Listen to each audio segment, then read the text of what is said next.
Farzandim gapirmayapti. Chaqirsam ham qaramaydi, diqqati juda ham tarqoq. Hozirgi kunda bunaqa tashxisli bolalar juda ham ko'p.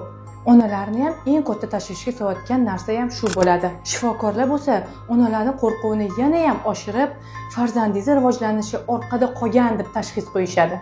O'zim farzandimni olib kelgan hamda natija ko'rgan logo intellektni bugun sizlarga tanishtirib o'tmoqchiman.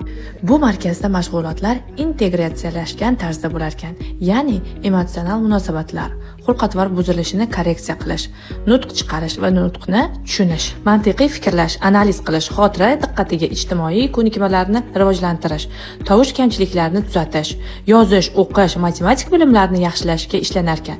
Eng muhimi logo massaj va sensor integratsiya mashg'ulotlariga alohida pul to'lamaysiz. Hammasi bitta darsning ichida bo'ladi. Menga bo'lsa aynan shu usulda ishlashligi ham juda ham ma'qul keldi.